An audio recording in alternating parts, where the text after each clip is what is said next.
अब बात करते हैं हम लोग अल्पकालीन लागत की। किसकी बात करते हैं? अल्पकालीन। और अल्पकालीन की डेफिनेशन क्या थी, याद करिए। अल्पकालीन का मतलब था कोई एक, कम से कम एक फैक्टर ऐसा होगा जिसको हम चेंज नहीं कर पाएंगे।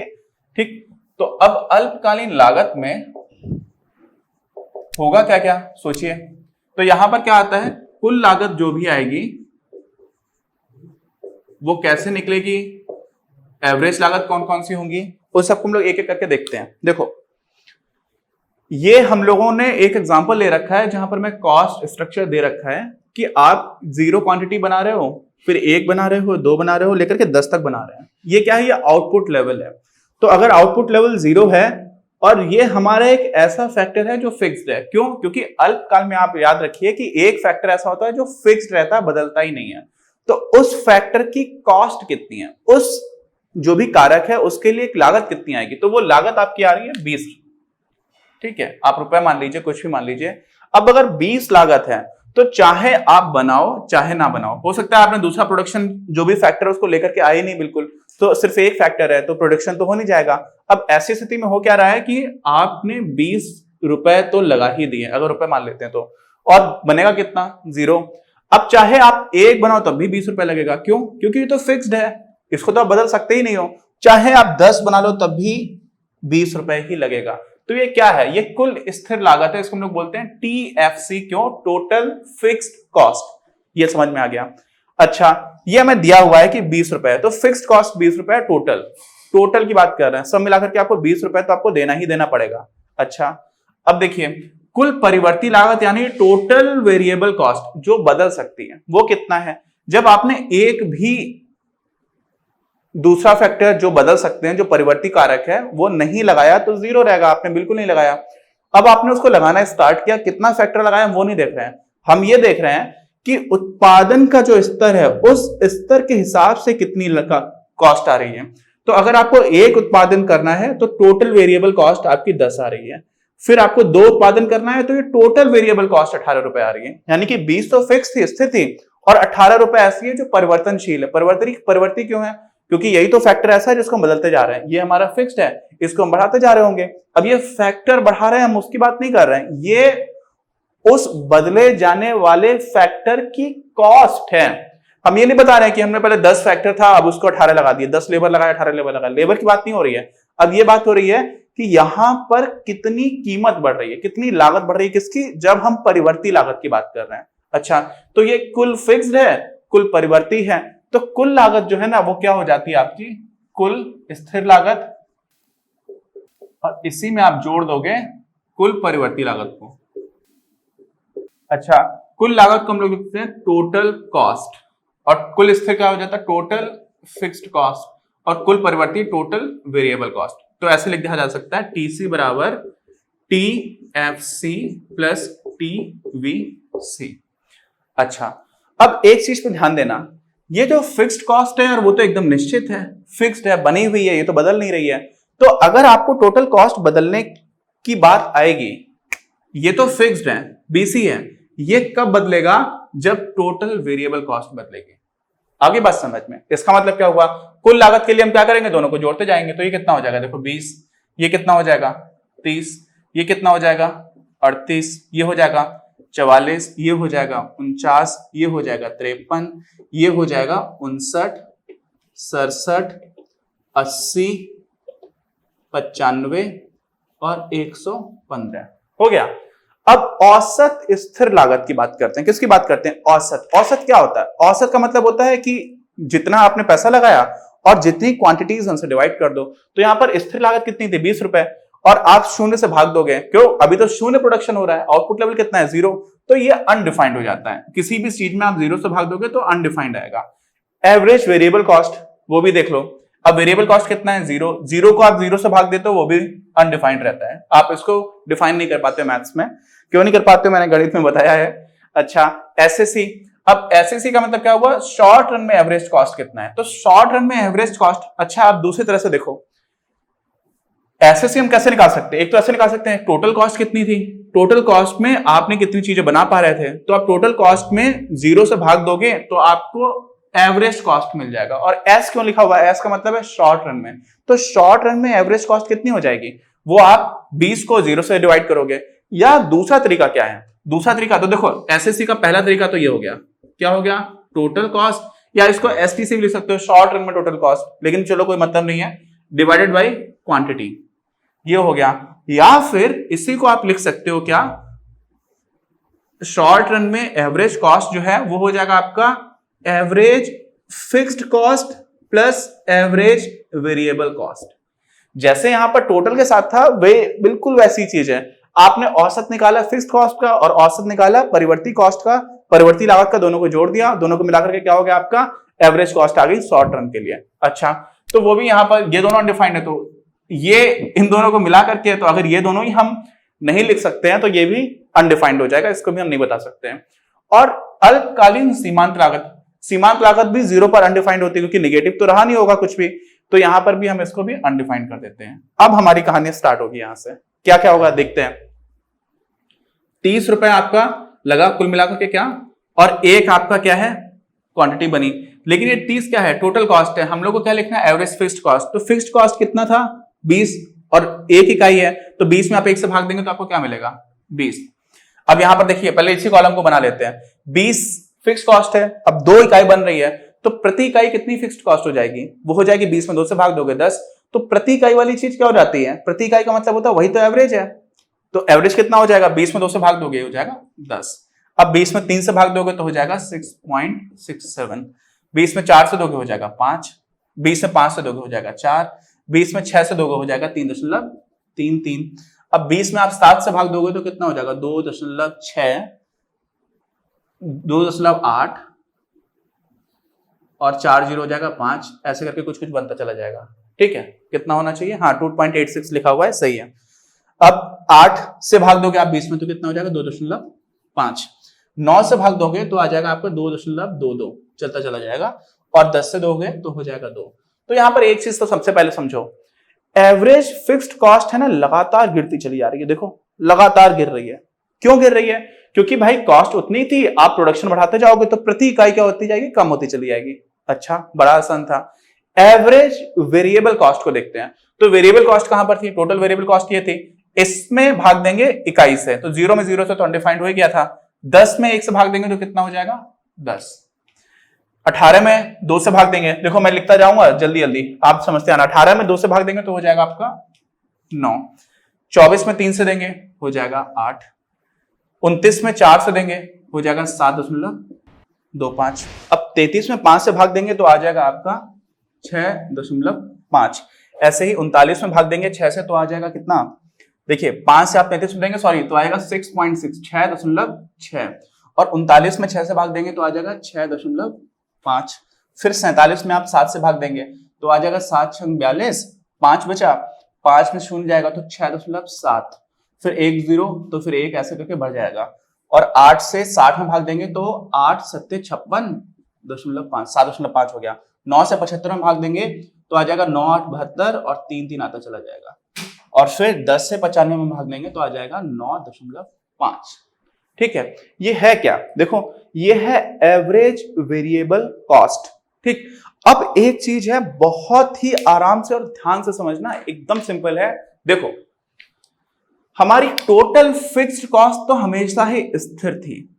फिक्स्ड कॉस्ट की बात कर रहे हैं, स्थिर लागत की, लेकिन औसत स्थिर लागत क्या स्थिर है? वो स्थिर नहीं है, उसके नाम में कंफ्यूज मत होना, उसका नाम है औसत स्थिर लागत। अब क्योंकि वो औसत है इसलिए उसमें हम लोग निर्गत से भाग देते जा रहे हैं।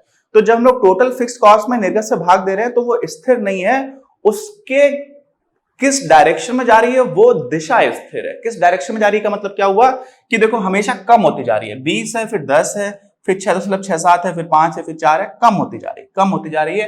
तो दिशा निश्चित है, वो लागत निश्चित नहीं है, स्थिर नहीं है जब हम औसत की बात करते हैं। लेकिन जब आप टोटल की बात करोगे कुल स्थिर लागत की तो वो एकदम फिक्स्ड है। तो देखो ये 20 वाला कॉलम और ये वाला कॉलम 20 10 ये वाला, इन दोनों इसी से ये वाला कॉलम निकला है। कैसे निकला है? आपने इसमें क्वांटिटी से भाग दिया तो 20 में 1 से भाग दिया था तो 20 मिल गया था, ऐसे ही 20 में 5 से भाग दिया था तो आपको 4 मिल गया था। ठीक है, तो क्या समझ में आया कि औसत स्थिर लागत सुनकर के ये मत समझ लेना कि स्थिर रहेगी, औसत है क्योंकि, तो वो उसकी दिशा निश्चित है, वो घटती चली जाएगी। दूसरी चीज ध्यान देना, देखो पहले कितना घटा, पहले 20 था, उससे पहले तो अनडिफाइंड था, आप बता ही नहीं पा रहे थे, परिभाषित था। 20 के बाद से एकदम से 10 आ गया तो 10 कम हो गई, कितनी कम हो गई? 10 कम हो गई। फिर 10 से 6.67 आया तो 3.3 कम हुई। ठीक है, इससे आप ये घटाओगे तो मिलेगा आपको 3.33। इससे यहां पर आ गए तो कितना कम हुआ? 1.67। इससे यहां पर आ गए तो 1 कम हुआ, इससे यहां पर आ गए तो 0.67 कम हुआ, और इससे आप यहां पर आ गए तो लगभग 0.5 के आसपास कम हुआ। मतलब क्या हो रहा है? कम तो हो रहा है, लेकिन हर अगले चरण में जो कम होने की क्वांटिटी है वो घटती चली जा रही है। पहले 10 से कम हुआ, उसके बाद से सीधे सीधे 3.3 से कम हुआ, उसके बाद से सिर्फ 1.67, फिर उसके बाद से 1। तो हो क्या रहा है कि घट तो रहा है, लेकिन अब उतना तेजी से नहीं घट रहा। जैसे जैसे आप आउटपुट बढ़ाते जा रहे हो, जैसे जैसे ये बढ़ता चला जा रहा है, वैसे वैसे ये घट तो रही है, लेकिन उतना तेजी से नहीं घट रही। एक बात ये समझ में आ गई। ठीक, तो दो बातें हो गई, एक तो ये स्थिर नहीं है, इसकी दिशा स्थिर है, लगातार घट रही है, लेकिन लगातार बराबर नहीं घट रही है, घटने की जो गैप था वो कम होता चला जा रहा है। अच्छा, तो एवरेज फिक्स्ड कॉस्ट जो है ना, देखो अब समझ लो, अगर हम लोग टोटल फिक्स्ड कॉस्ट की बात करेंगे, टोटल फिक्स्ड कॉस्ट कुल स्थिर लागत की, तो वो तो आपका अगर मान लीजिए ये 20 है, तो वो चाहे 0 हो चाहे कुछ भी हो, ये आपका आउटपुट है, निर्गत है। ठीक, और ये आपका क्या है? लागत है। तो हमेशा ही बीसी बनी हुई है, हमेशा। तो ऐसा बना दोगे तो टोटल फिक्स कॉस्ट की बात है। किसकी बात है? टोटल फिक्स कॉस्ट की। लेकिन अगर आप एवरेज की बात करोगे तो समझो, ठीक है, अभी रफली बना रहा हूं तो आप परेशान मत होना, 0 पर तो एवरेज फिक्स कॉस्ट आपकी अनडिफाइंड है ही नहीं। देखो औसत स्थिर लागत जो है अनडिफाइंड है, तो क्या हो जाएगा? आप 0 से स्टार्ट ही नहीं करोगे, 0 के आगे आप 1 से स्टार्ट करते मान लो, तो 1 पे तो 20 बराबर थी, लेकिन ये ऐसे जाएगा। ठीक, हमेशा घटता चला जाएगा, घटता चला जाएगा, घटता चला जाएगा, लेकिन कभी 0 हो पाएगा क्या? सोचो 20 में आप कितने से भी भाग दे दो, 1 लाख से भाग दे दो, मान लो आपने 1 लाख वस्तु भी बना दी और आपकी फिक्स्ड कॉस्ट 20 है, तो 20 में आप 1 लाख से भी भाग दोगे फिर भी 0 नहीं आएगा, 0 के काफी पास आ जाएगा। आप 0 के पास चलते चले जाओगे, लेकिन कभी भी 0 पर नहीं पहुंच पाओगे। और एक और चीज सोचो, यहां पर आपका 0 पर तो अनडिफाइंड था, लेकिन अगर 20 रुपए आपकी क्या है? टोटल फिक्स्ड कॉस्ट है, कुल स्थिर लागत है, और इसमें आपने 1 से नहीं 0.001 से भाग दे दिया, तो ये कितना हो गया मालूम है? ये हो गया आपका 20,000। इसका मतलब क्या हुआ कि जैसे जैसे आप आउटपुट में बिल्कुल पास चलते जाओगे 0 के, 0 से जरा सा ज्यादा आउटपुट होगा, वैसे ही ये बहुत ज्यादा होगी। तो होगा कैसा कर्व? ये इस तरह का कर्व बनता है। अब जिन लोगों ने पिछला चैप्टर ठीक से पढ़ा था उन लोगों को याद आया होगा, मैंने रेक्टेंगुलर हाइपरबोला की बात की थी। किसकी बात की थी? रेक्टेंगुलर हाइपरबोला की। तो यहां पर जो एवरेज फिक्स्ड कॉस्ट का वक्र बनता है वो रेक्टेंगुलर हाइपरबोला की तरह होता है। वो ना ही इस लाइन को कभी टच करेगा और ना ही इस लाइन को कभी टच करेगा। और अगर आप कभी भी इस तरह का एक रेक्टेंगल बनाएंगे, एक क्यों बोलते हैं इसको रेक्टेंगुलर हाइपरबोला? देखो, एक है आपका ABCD, ये चतुर्भुज है, और दूसरा कौन सा है? दूसरा है EFG और D।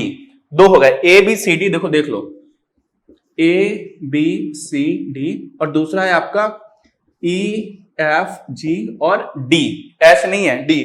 इन दोनों का ही क्षेत्रफल हमेशा बराबर होगा, क्योंकि कितने भी आप आयत बना लो उन सारों का क्षेत्रफल हमेशा बराबर रहता है, इसीलिए इसको रेक्टेंगुलर हाइपरबोला कहते हैं। और वास्तव में मालूम है कितना होगा? वो होगा टोटल फिक्स्ड कॉस्ट के बराबर इस केस में।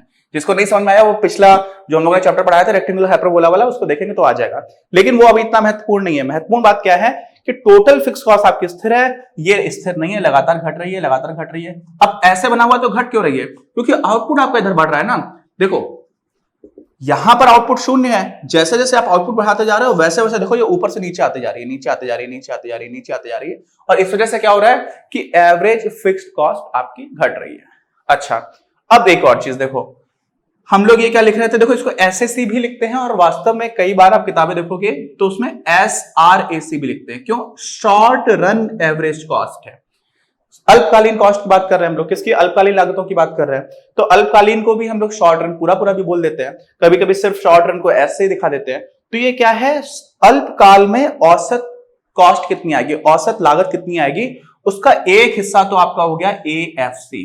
एवरेज फिक्स्ड कॉस्ट जो ये है, जो लगातार घटती जा रही है, लेकिन घटने की जो दर है वो कम होती जा रही है। इतना आपको समझ में आ गया। अब आगे बढ़ते हैं। आगे देखो क्या है, आगे है एवरेज वेरिएबल कॉस्ट। ठीक, अल्पकाल में जो आपकी परिवर्ती लागत है वो कैसे बिहेव कर रही है वो देखो। वो पहले 10 थी, फिर 9 हो गई, इसका मतलब घट रही है। फिर 8 हो गई, घट रही है। फिर 7.25 हो गई, घट रही है। 6.6 घट रही है। 6.5 घट रही है। 6.71 घट रही है कि बढ़ रही है, ये देखो। तो हुआ क्या कि जैसे ही आप यहां से यहां पर पहुंचे, जो ट्रेंड था वो बदल गया। ठीक, दूसरी चीज देखो, यहां पर कितना घटा, 1 घटा, यहां पर भी 1 ही घटा। चलो, यहां पर 1 से नहीं घटा है, यहां पर कितना घटा, सिर्फ 0.75 कम हुआ। यहां पर 0.75 के बदले यहां पर हुआ 0.65 ही कम हुआ। यहां पर तो सिर्फ 0.1 ही कम हुआ। यानी कि ये भी घटने का जो दर है वो कम होता जा रहा है। और एक लेवल के बाद से, इसके बाद से तो बढ़ना स्टार्ट हो गया। और देखो 6.7 के बाद से 7.5 यानी कि और बढ़ गई। उसके बाद से 8.333 और ज्यादा बढ़ गई, और 9.5 यानी कि और ज्यादा बढ़ गई। तो ये कुछ इस तरह से बन रहा है। किस तरह से बन रहा है, अगर हम लोग एवरेज वेरिएबल कॉस्ट का वक्र बनाएंगे, इसका वक्र बनाएंगे, तो ये कुछ ऐसे बन रही है। क्यों, पहले कम हुई कम हुई कम हुई, एक मिनिमम पर पहुंची और उसके बाद से फिर बढ़ना स्टार्ट हो गई। ठीक, ऐसा कुछ हो रहा है। और अब ध्यान देना, अब ध्यान ये देना है अपने को कि जो शॉर्ट रन एवरेज कॉस्ट है ना, वो है क्या, वो आपको ये मिलाना है, ये आपका पहले से बना हुआ है, और साथ में आपको एवरेज वेरिएबल कॉस्ट को मिला देना है। तो इन दोनों को मिला करके आप क्या निकाल सकते हो, शॉर्ट रन एवरेज कॉस्ट निकाल सकते हो। ये तरीका पता चल गया। यानी कि करना क्या है आपको, इसको और इसको जोड़ोगे तो आपको शॉर्ट रन की एवरेज कॉस्ट पता चल जाएगी। दूसरा तरीका क्या है, शॉर्ट रन एवरेज कॉस्ट क्या होती है, टोटल कॉस्ट में आप लागत से भाग देते हो। तो टोटल कॉस्ट कहां पर है, टोटल कॉस्ट ये है, इसमें अगर आप उससे भाग दोगे, क्वांटिटी से, लागत नहीं निर्गत से, तो भी आपको मिल जाएगा। तो दोनों ही तरीके हैं। ठीक, इसको भी टेबल कंप्लीट करके देखते हैं, फिर आपको एक और चीज समझ में आएगी। इस वीडियो के प्रायोजक हैं आप, और अगर आप ऐसे ही और वीडियोस बनाने में हमारी मदद करना चाहते हैं तो पैट्रियन पर जाकर या फिर स्क्रीन पर दिए गए QR कोड को स्कैन कर अपना योगदान जरूर दें। अपनी क्लास का उद्देश्य आप सभी के लिए आप ही की भाषा में गुणवत्तापूर्ण शिक्षा उपलब्ध कराना है। कक्षा 12 तक के सभी प्रमुख विषयों पर हम वीडियोस बना रहे हैं, और कुछ विषयों पर वीडियोस आपके अपने चैनल अपनी क्लास की ही अन्य प्लेलिस्ट पर अपलोड भी हो चुके हैं। ज्ञान के प्रकाश से देश को सशक्त बनाने के हमारे इस प्रयास में इस चैनल को सब्सक्राइब करके और लोगों के साथ शेयर करके अपना बहुमूल्य योगदान जरूर दें। पढ़ेगा इंडिया तो बढ़ेगा इंडिया।